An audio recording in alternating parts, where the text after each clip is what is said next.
ঘটনা হচ্ছে এই বাংলার দেশ মানে সোনার দেশ। আর এই সোনার দেশত সোনার ছোলপোলেরা লেখাপড়া করে একেবারে শিক্ষিত হয়ে গেছে, বুঝছি।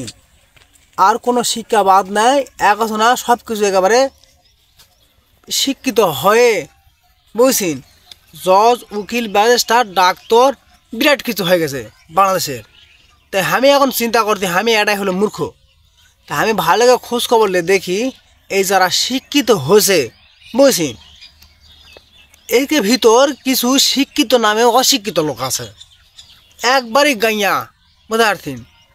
কারণ আমার এই কথাটা কওয়াতে তোমাকে মন খারাপ হওয়া পারে, হোক আমি ভেঙে দিচ্ছি। তো কিছু শিক্ষিত আছে ভাই, খালি টাই কোট পরে চাকচিক হয়ে ভাবে ঘুরের মতো ঘুরে বেড়ায়, চাকরিও করে। কিন্তু যাই দেখো বন্ধু বান্ধব লিয়ে চা কপি হাবি জাবি খাচ্ছে, বুঝছেন। বাপ মায়ের অজান্তে বাপ মায়ের খবর না দিয়ে বিয়া করছে, বুঝছেন। করার পর আসে সেই বাপ মাও কার দেওয়া না। সুন্দর একটা বউ বাসে, বউ যা কথা তাই শুনুছে, বউয়ের হাত পাও তেল দিতেছে।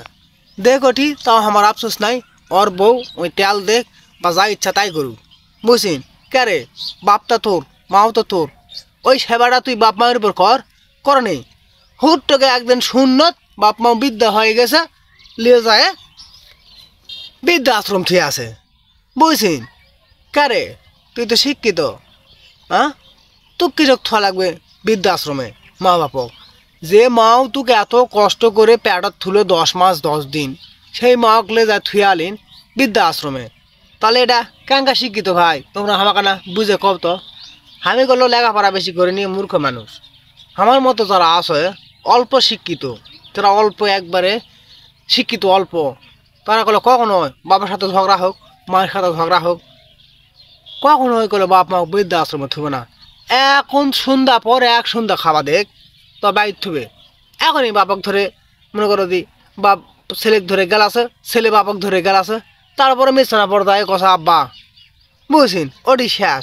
কিন্তু এই শিক্ষিতরা সোনার দেশে এমন শিক্ষা লাভ করেছে, বুঝছেন, একেবারে বাপ মা বৃদ্ধা আশ্রমে থুয়ে আসে, ওর একেবারে জগৎ ষাট।